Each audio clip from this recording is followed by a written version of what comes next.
remove it from that portion. So we've stayed pretty consistent with the yearly increases that are required. Moving on to 413, sewage treatment plant. The one increase that we did was the materials and supplies, increased from 48,000 to 71,000. But if you see that we brought it back the following year to 47,000, the main reason is to aid in supplying analytical equipment for the operational staff to work through their process and potentially increase the performance of the facility through analytical evaluation. The general vehicle and equipment, as I understand, Your Worship, it's something that you want some work being done on in the future. There's quite a few pages there within our utility on the equipment that we utilize. 431, quite consistent in the application through there as well. We did do a small increase within 431740, where we went from 23,000 to 30,000 to 45,000. And the aid is for some operational requirements within the maintenance of some of the smaller equipment.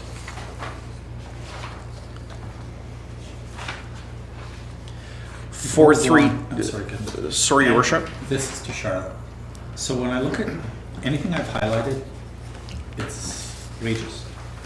So we'll have numbers, but no budget, and then we'll have big budgets, but no. That's a function of the system that we have, and that what we do on the wages, and when we look in Questica and in our monthly reporting system, we'll have a total for wages. So we look at total compared to total.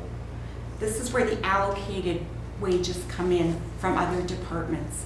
It's something that the SLT is looking at, and do we really want to go to that extent, or do we want to leave everyone in their home department, and that's the way it is.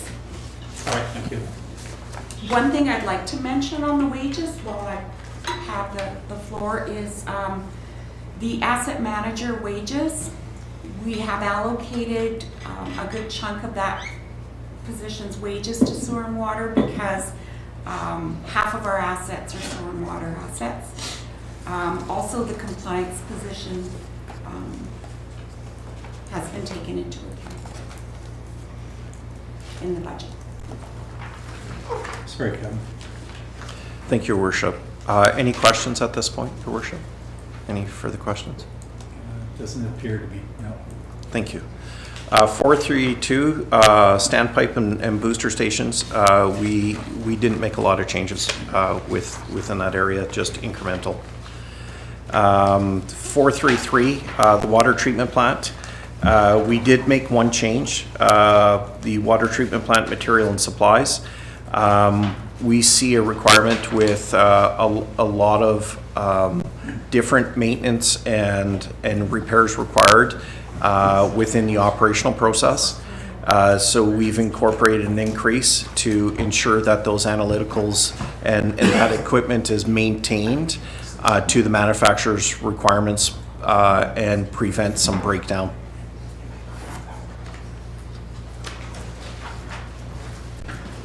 All right, so Kevin has gone and Charlotte have gone through the operating portion of. Does anybody have any questions relating to the operating? Could I ask one, Your Worship, if possible? So Kevin, we've had a couple conversations since you've arrived with council just regarding maintenance and the complexities of our system. Okay, so I know one thing that you and I have talked a lot about is trying to get out in front of maintenance a little bit better. So how does your first budget here sort of lead us towards that aim that you have, and sort of can you explain sort of broadly, generally, outside of the line items, the things that you're trying to achieve to get out in front of the maintenance? Through the chair, there are many different strategies in order to maintain your maintenance, and as previous explained, Two of the major principles is breakdown maintenance or preventative maintenance practices. There's also a combination which we kind of fall into heavily on the breakdown portion. Saying that, understanding the condition of your system and having proper assessments in order to life cycle and bring that program in is very important. And with, with some of the resource impacts that we have to implement the repair and replacement of the facility through a proactive measure slowly as the infrastructure changes to understand the impact and your priorities. Otherwise, you're shifting drastically, and then you're looking at massive increases for preventative maintenance. And then you're hoping that those will reduce the capital cost, but that's not the fact in this figure. As soon as you start maintaining more is determined to be required for replacement. So we have to manage that aspect, and when we get the equipment replaced, then the life cycling of that newer equipment becomes more paramount. So it doesn't get into the same life reduction by lack of maintenance. So it's bringing those two principles together and understanding the age of our infrastructure, and as we replace and do things, that we move to a preventive model for the newer equipment and try to implement some of the maintenance standards that are out there to ensure that we can stretch the life of the current without causing potential damage from removing aspects that you're just not going to be able to put back together. We do have aging infrastructure with both the water treatment plant and the wastewater plant, and we're looking at creating more master plans to understand the optimization of the process and what it can withstand for design capacity, but also understand the priorities with regards to the maintenance replacement of this infrastructure at the same time. Did that capture what you were looking for? Absolutely. It's exactly what I wanted to get to, Kevin. I think what's important and what I've talked about with council in my time here is this desire to try and become less reactive and more proactive. And as you know, we've had a fair number of breaks and the crew's running around and trying to figure those things out. We're not going to be able to get it all back in one gulp, but as Kevin said, by trying to, when we get the new infrastructure, having a really good preventative maintenance plan in place, that's going to be key to prolonging the lifespan of that infrastructure and trying to come up with a strategy to manage the equipment and the infrastructure that is on that breakdown. That's just something that we're trying to figure out how to get our hands around. But again, it's about trying to be more proactive so that, Kevin's team has a plan, and then when there's a bunch of breaks, that they're getting spread out to deal with all those things, and then all of a sudden we're not dealing with the general things that we would like to with our operation. So I just think it's a really important distinction and important conversation to have, because that's sort of, we're trying to tip just the way we're maintaining our infrastructure on the water and wastewater side. And as you know, it's so critical with the environmental laws now. All right, so Kevin, if you walk us through the capital budget portion, please. Perfect. Thank you, Your Worship. I'd like to point out that within the capital budget, as we will be exploring optimization to our processes, as well as looking at the master plan, I feel there might be some shifting of responsibilities of 2024 to 26, depending on what those reports and information provides. But this is the best case view of what we currently see and what we feel might be required at that time. So within 2022, as council is normally accustomed to, is that the wastewater collection program of 1.5 million. The wastewater force main and the marine line is a carry forward of 160,000. The replacement of the force line on the marine line is 250,000. As you're aware, the report or the information that I brought forward with regards to some of our 23 kilometers, I believe, of our marine line, we are looking at a maintenance program for that right now, and we're currently out quoting that to make sure that we're doing our due diligence where every couple of years we're actually swimming it, as they are not they're not all fused together and may cause a potential impact. So we want to get out there and do that preventative to make sure that we're responsible to the environment. So Kevin, is the 2021 carry forward and the 2022 new project, are they the same project? No, they're not, Your Worship. The description is the same for both. Pretty similar. Let me take a look. If that could be changed and if you could get us the proper information, please. And even the justification is the same except for the carry forward. I will ensure that's corrected. Thank you, Your Worship.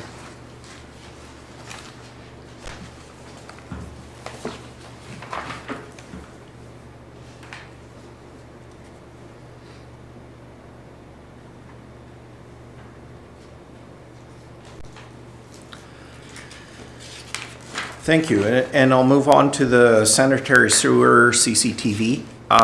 This in itself is proactivity to do our condition assessments and understanding of the system. It's quite important. So this project has been consistently on the books for quite a while now, hasn't it, Charlotte? Thank you very much. And it's about $100,000 a year, and that's all determined on some of the difficulties they have within the system on how much of an area they're able to impact at that cost.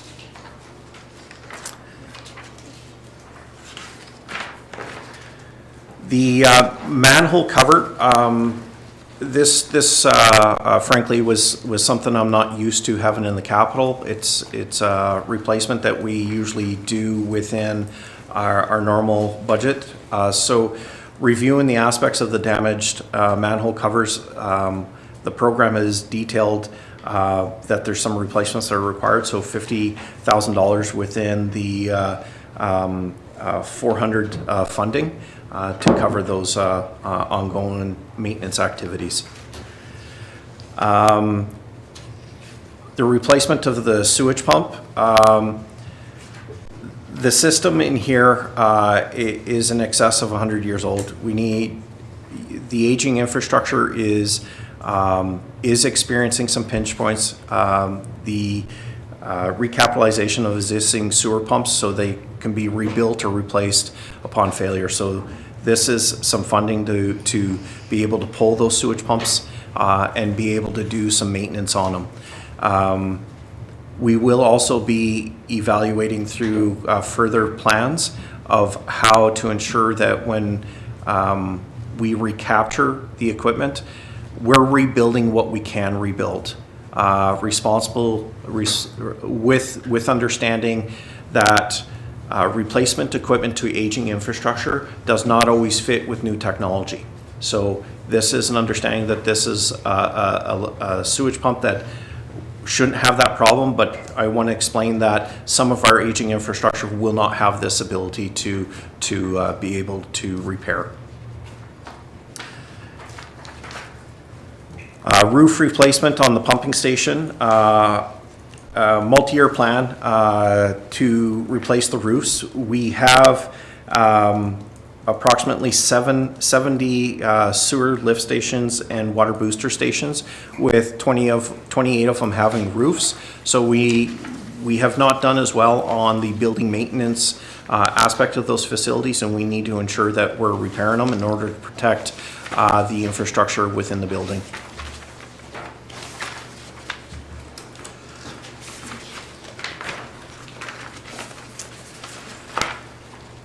This is the delta to the Y conversion is another carry forward. This is to correct a grounding problem with the original transformer at the pole. Have no ground. This is not the first time in my career that I've seen this. There was one point I believe when early infrastructure was placed that the grounding applications were not taken as a huge priority. Stating that, I've seen a $50 million facility have problems over multiple years because of not taking care of this. So this is one of the projects in order to protect our systems and ensure that proper power comes to that station as required through with the grounding application.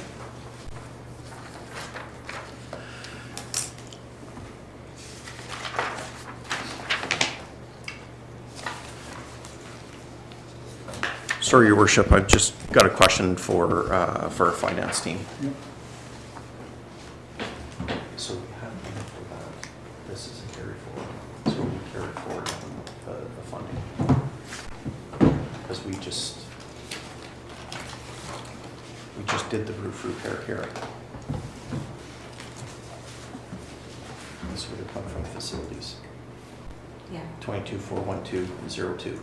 So this is a duplication. Or are we using the funding from last year for this year? Okay, thank you. Sorry, Your Worship and Council, I was just trying to get clarification on the roof repair. The funding for the carry forward, because the work wasn't done, is being carried forward to be able to perform multiple, I guess, facilities and use that funding at that time. So in reality, we have 130. So You're correct. Will we be able to catch up, or are the issues that created the project not to be completed last year, are they still in place, or is it we'll be able to finish last year's projects and get the ones you project to do this year? Through the chair, I don't have that information for you right now, but I can ask our facility maintenance team on that. I believe there was some capacity issue when I was relating to other repairs in our facility, but I will get clarification on that.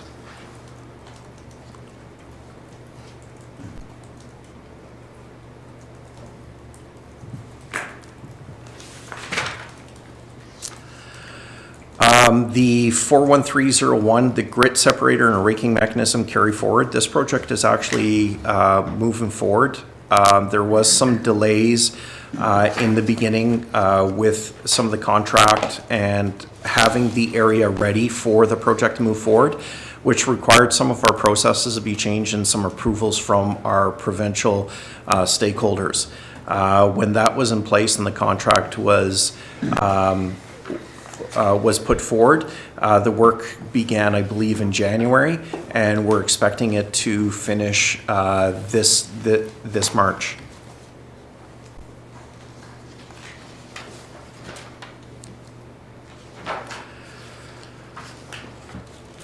The repair of the sluice gate and valve stem and return sludge pipe leak. We, once again, the facility is showing its age. So these are some areas where the operational team needs the equipment in order to operate and adjust the processes properly. In order to do so, they need to replace this equipment in order to provide the proper environment for the reduction of waste.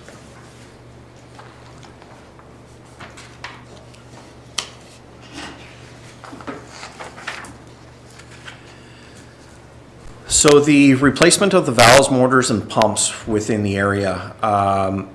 This is a part of trying to get to what's written here is predictive, but preventive maintenance program in order to ensure that we are working on the equipment and ensuring that the oil and grease and everything within the equipment is taken care of, and that we're evaluating the capacities within the pumps and replacing rotors if are required before the actual pump is deemed to be no longer repairable.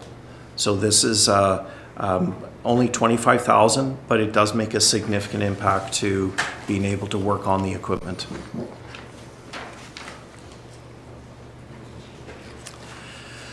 On the next capital project, if you can see, a pickup truck replaced the unit 221. It's an aging 2011 Chevrolet 4x4 half-ton meter repair technician's vehicle.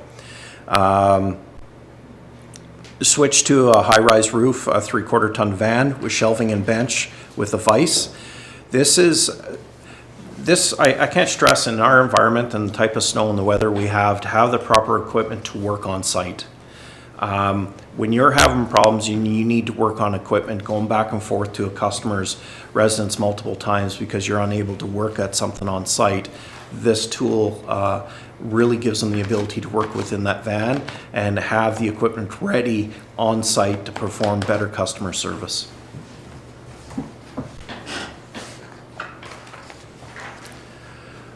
The water delivery tanker replaced Unit 203. The Unit 2003 water delivery tanker single axle truck, I do apologize. Water deliveries are increasing, and they are finding that the two trucks are being used more frequently. This is causing, life cycling requirements. So this truck has some life left, but would be used in the roads department to replace the old tanker Unit 802 that is used to wash the sidewalks, bridges, wet roads, dust control, and is used for the solid waste. So I want to point out how one department affects another department. When we look at performing functions, fleet is looking at the recovery of vehicles and how they can be used in multiple departments through its life cycling. We're also looking at a new winter maintenance policy, which potentially we could use more salt. If we use more salt, we need to be able to wash and maintain our bridges better and have the equipment to do this. So this is where full understanding of one department's needs over another and reusing and reallocating that equipment to potential pinch points in others. So this is a great maximization of our resources within the city's fleet. The next one is supervisor's pickup truck. New pickup truck for the water and wastewater supervisor. When the new supervisor position was created, there was no vehicle purchase for this position. So this is to ensure that the new supervisor has the equipment that's required and does not need to go around looking for a vehicle to manage the infrastructure in the field.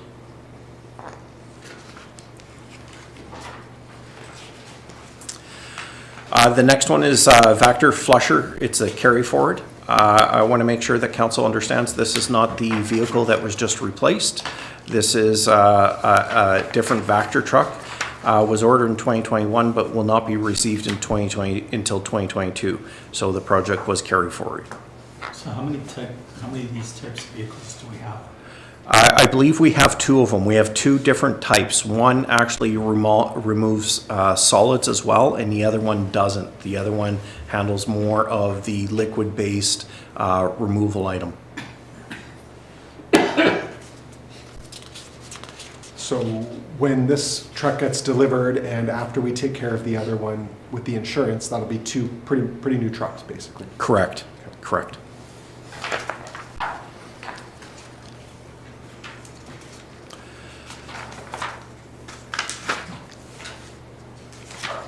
The next one on the list is the Vector truck replacement that council's aware of.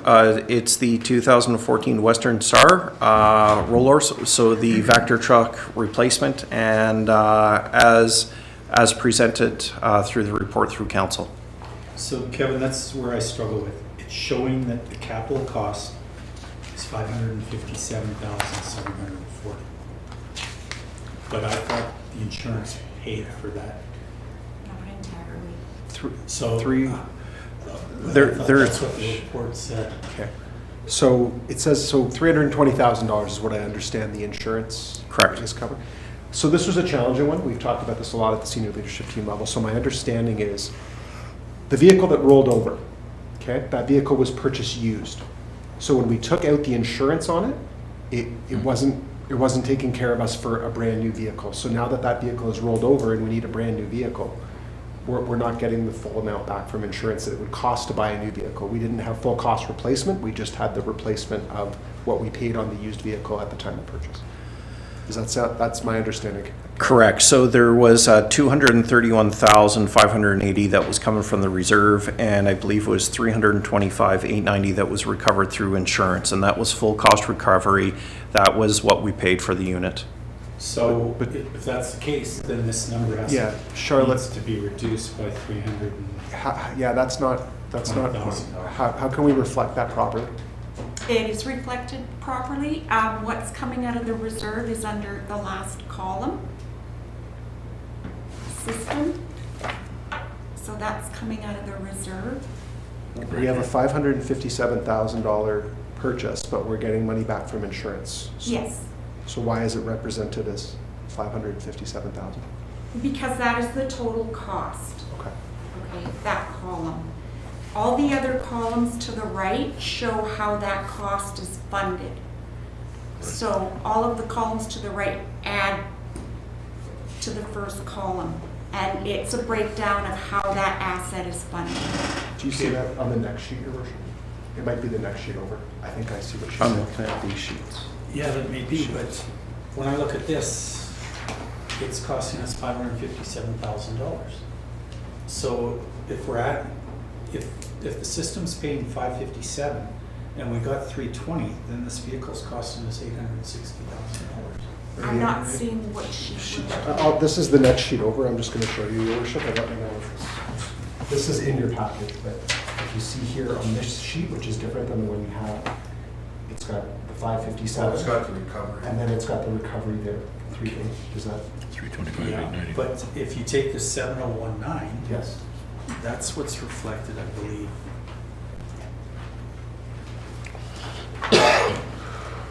And we still would be paying 7019, but we would be taking some of that from, Okay, but that's the only source of funding that is not from the system, Charlotte. The insurance on that truck is the only source. No, we also have debt financing for the generator Oh, I apologize. replacement in the water treatment. okay, I see now.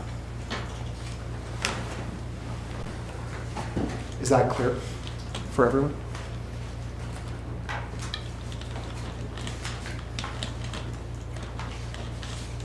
Perhaps repeat that because it was a little bit quiet and so I couldn't hear the full conversation. Thanks, Val. Sure. Sorry, Councillor Smith. One of the challenging things with these sheets is, there's no page numbers to sort of help guide us. If you go to the City of Kenora Water and Wastewater Operations Capital and Unusual Spend Budget 2022 sheet, which is right after the 5-year capital projection sheet. Can you find that, Councillor Smith? Okay. So if you see there, just about everything is funded by the system, save for the insurance proceeds for that Vector truck and the $800,000 debt financing for the generator that we are carrying forward from 2021. So if you're not looking at that sheet, it's not clear how we're funding the $557,000 for the Vector truck. Yeah, I'm pretty clear on that and I picked that up when I was reviewing those sheets, so thank you for that explanation. Great, and just to expand a little bit further, it was a good lesson from an insurance perspective, so we're having conversations about that between fleet and insurance to determine how we can ensure that we're properly insuring these types of used vehicles when we do choose to make a purchase of a used vehicle. I actually don't know, Kevin, I don't know if you know off the top of your head what other kind of used vehicles we have in the fleet, but it is something that I know Jerry knows intimately, so. Yeah, they're definitely, through the chair, they're definitely reviewing that process. This was, as insurance changes and people change in certain areas, it's unfortunate that, it was found out in this fashion that we would only be reimbursed this, not what the cost replacement for a new unit would be.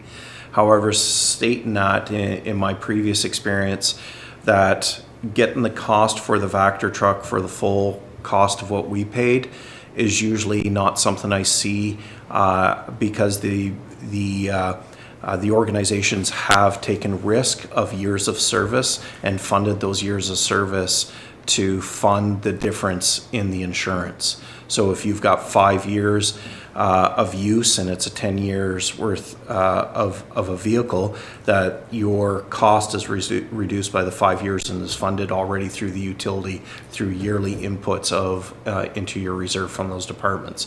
So they're expecting the insurance to reduce it from the life of that vehicle rather than full replacement of the vehicle. So that's probably deeper than we need to go, just wanted council to know that we are taking a very close look at how the insurance program works to make sure that we're adequately insuring the fleet and we're properly budgeting. That's really the key I just want to underscore. This was a lesson learned on this one.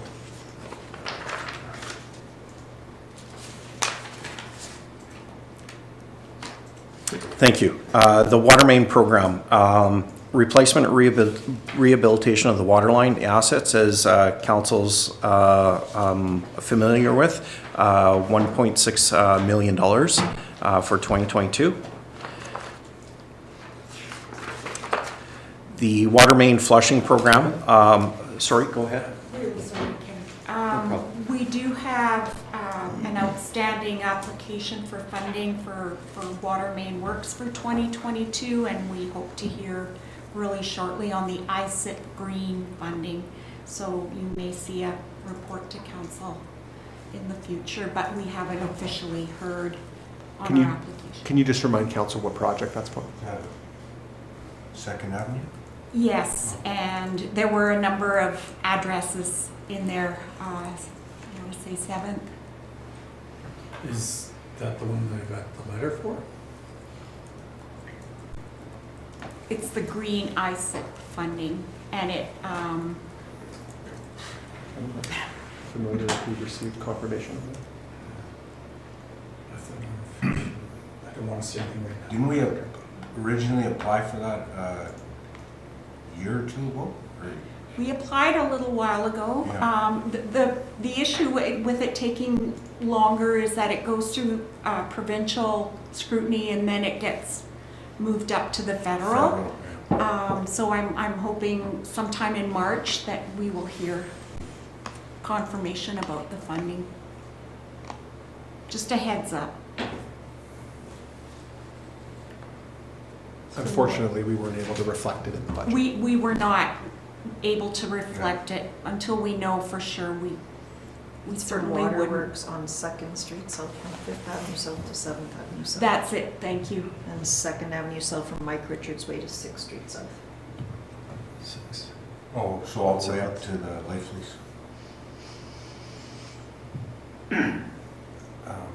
So is that shovel ready? That, We like are, it's engineered, obviously it would have to be engineered to a point yeah. to apply, so.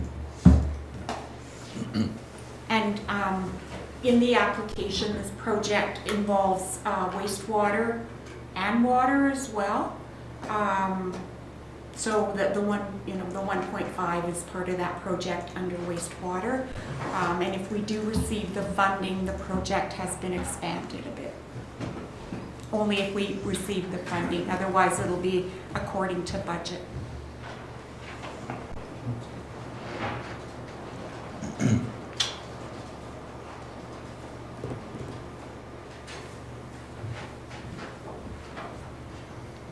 I'll share this with you after.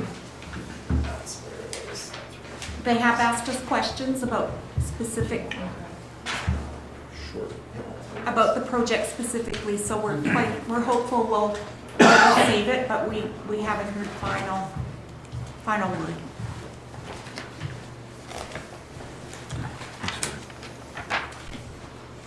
It's just that map. Kevin, do you want that map? No. Thank you, Your Worship. Thank you, Charlotte. Following up on the water main flushing program, this is definitely a preventive maintenance program. Flushing ensure that we're reducing the byproducts of water treatment and ensuring that we provide proper water to our customers without some of the issues that could be found through our distribution system from the aging or through process. So we are looking that this might actually increase in the next couple of years. Just to advise council right now is that we're exploring a unidirectional flushing program, which utilizes less water and increases the understanding of our valves and our pressures within our system.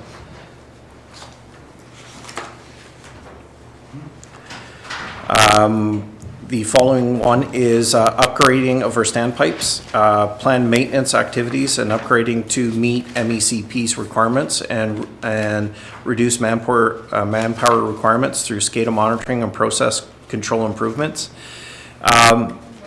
Quite important. This is the brains to our system. The SCADA supervisory control system is essential to the operation of our utility. And as we move forward, you might see more projects come forward with corrections of the system through SCADA as we get better with our operation, which will reduce cost, give us better understanding of potential failures before they happen. This involves increasing instrumentation and items within the system. So this is a welcome project in my mind.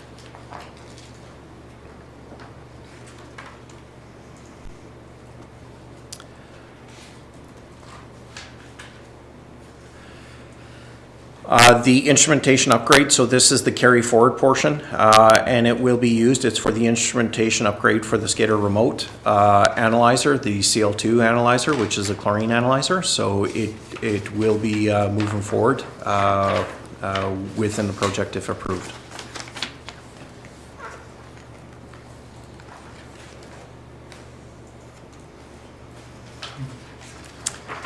Pump replacement, water treatment plant. The water treatment plant intake pumps are vital. If we can't pull the water from the lake, we can't treat it. And the pumps within that facility are the original pumps, from what I understand, from the information I've been provided, and were built in approximately 1980. That's quite the lifespan for a pump. So the current pumps are past their life cycling. And can't be rebuilt, so therefore we're going to be replacing them, and we're going to do. There's several of them, so we're going to replace one or two depending on how far the cost can get us. We've got a couple of estimates, and then evaluate on the conditions of those pumps as well to see on how much longer we have before we have to replace the other one. We'll know by condition. The pumps are used in cycling, so we'll be able to evaluate once that other one's removed. I had a quick question, if I may. Do we keep an inventory of like a spare pump out of curiosity, or how in terms of that system design, like is that, like if a pump has been sort of fail now, do we have a backup in place? Through the chair, actually, the design of the facilities are usually built with redundancy within the facility. That's why we have multiple pumps. You're absolutely right that having spare pumps is essential. The problem that we have with the industry and keep and repair pumps, the pumps that are in there and the size of them, if you don't rotate them and you don't use them, you can actually ruin the pump by buying it too soon. So, having the life cycling and understanding those pumps, these are larger and they're used all the time. So reviewing the matrix of the pump or the information that's coming from the SCADA will better align us. We know that these pumps have not been replaced, which is why we're going to ensure reliability on one side just in case the other side fails. And then if the other side fails, buying new pumps can be take several months because they're just not on the shelf anymore. They build them to needs. Thank you. On to the chlorination system evaluate. I'm sorry, through the chair. Did that answer your question, Councillor Shea? Yes, it did. Okay, thank you. Moving on, the chlorination system evaluation. The project is required to evaluate the water treatment plant's gaseous chlorine system and provide recommendations to ensure safe utilization of the chemical and aging facility. We use gaseous chlorine. We're looking at an opportunity of potentially use liquid chlorine, which is a lot safer to use.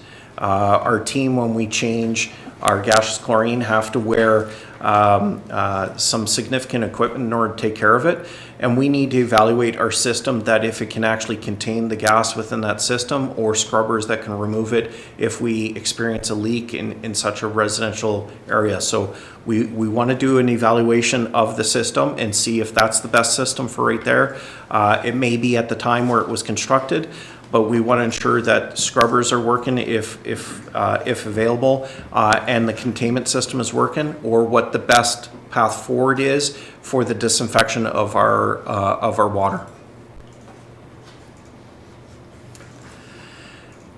Moving forward, the additional roof works. This is a carry forward. The roof and window corrective measures. During the roof replacement in 2020, a number of deficiencies were discovered. This year, the intention is to address the flashing and the window issues that are concerned around the upflow clarifier.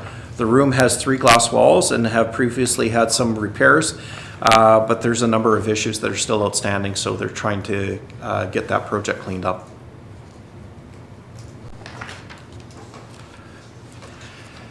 The water and wastewater optimization study, with conversation with both teams, the water treatment plant and wastewater treatment plant, and the age of the facility, we need to bring in some support to understand the current facilities age and condition, and how we can optimize it to understand how far we can get on the system at its current design and current condition, and try to maximize the efficiencies of the system as we provide this information for the master plans as well, which will determine replacement, but it will mainly provide more opportunity to ensure that we are treating the best we can to the design capacity of these facilities.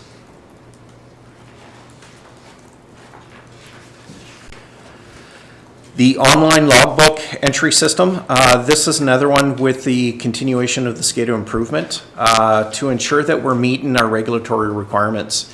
We do a lot of manual work within the operation to capture information that our system already captures within the SCADA system. So rather than pulling it from the SCADA, we want the system to work for us. And work smarter, not harder. We want to make sure that we're given the tools and ability to extract information from that system and put it on proper documentation so we can forward it to our regulatories as required.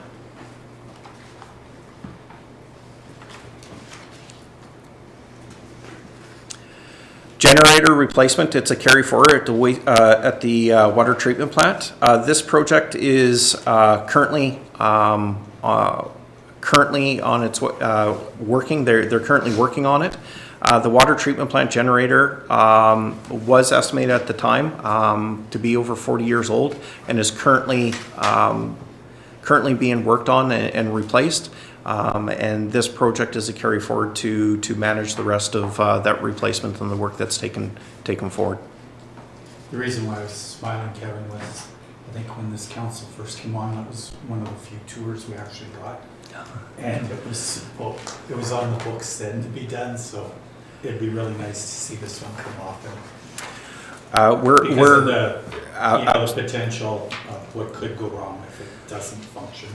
Absolutely, and that shows on how well the system or the equipment is required for the system, because it doesn't just perform a reasonable activity for the water treatment plant, ensures our distribution system is pressurized and prevents any infiltration into that system. So as long as that plant's running and it's got power, the community is doing well. The instrumentation upgrades and replacements of valves. The improvement of instrumentation and monitoring to meet the MECP requirements. This is becoming more and more, as I said previously, is that instrumentation is driving our world. It's more analytical, and it determines a lot of variabilities within the system where you can troubleshoot it better.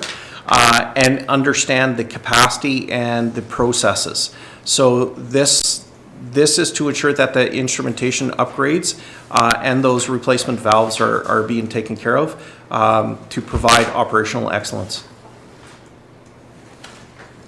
All right, so at this point, does anybody have any questions on 2022 capital budget? And we'll go to Councillor Smith, please.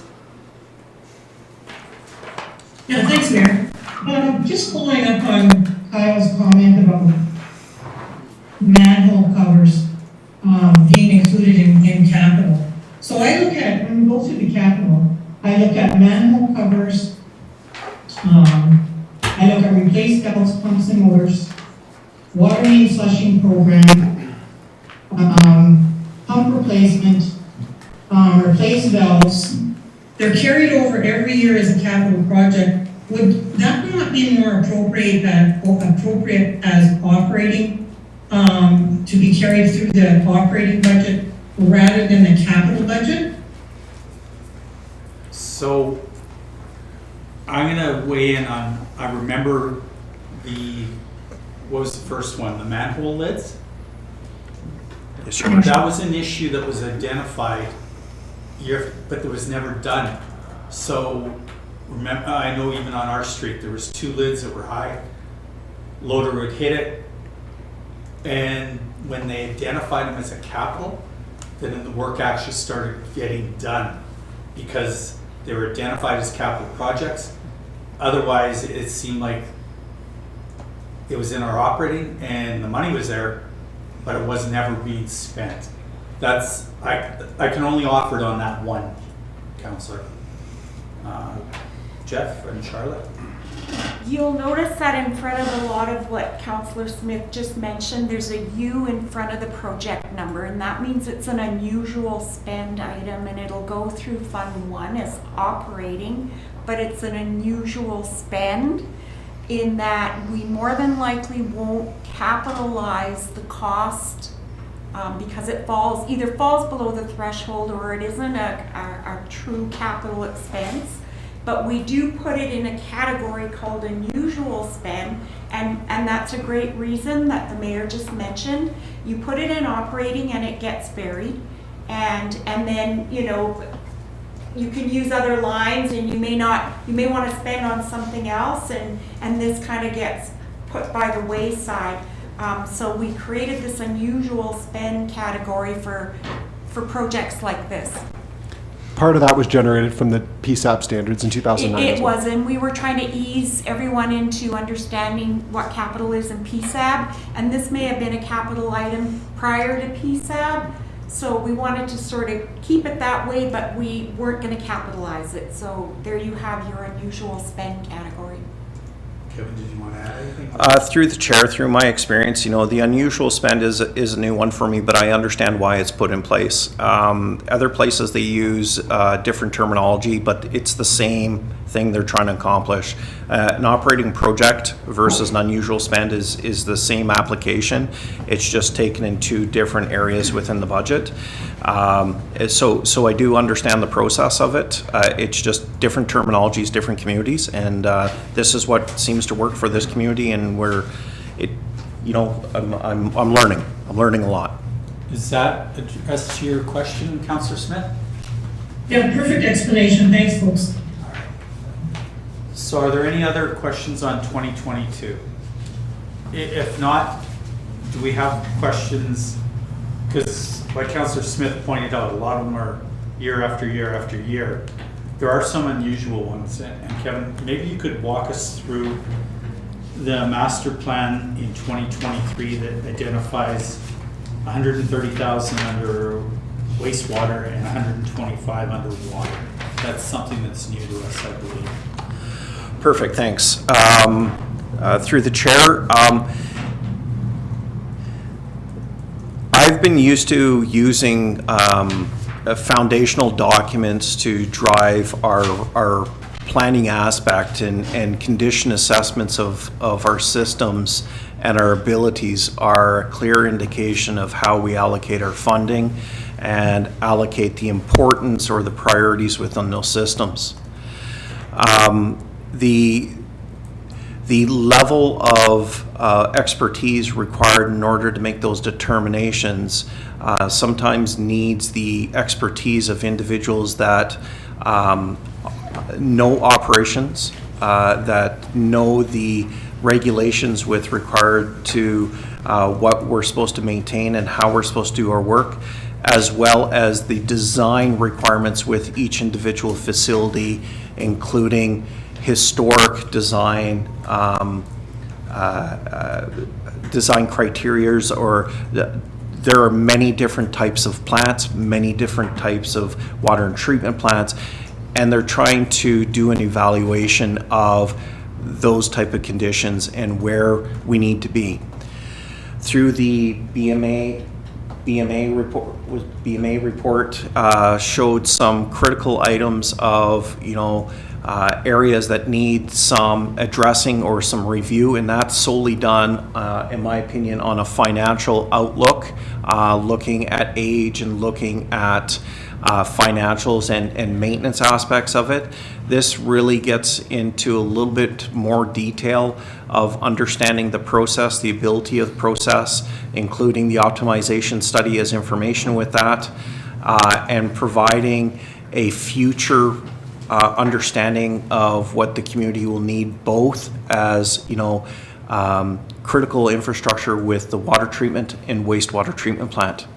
So we're looking at incorporating the expertise of an engineer that specializes in this area to provide us with current understanding of the facilities, current condition of the facilities, and where they feel those priorities are, and options of how we move forward through a priority system on that. That information would be married within our 5, 10, 15, 20-year budget, depending on those risks, and also married into future asset management life cycling requirements.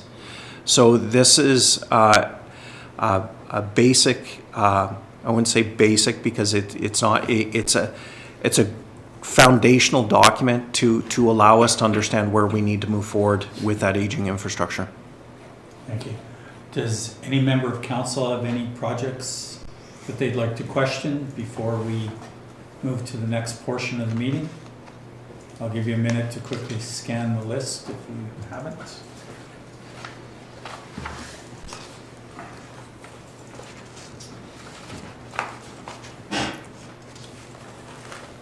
All right, so seeing no questions, that brings to close the utility budget review, solid waste and water and wastewater.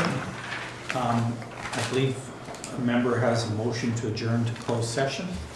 Yes, Your Worship.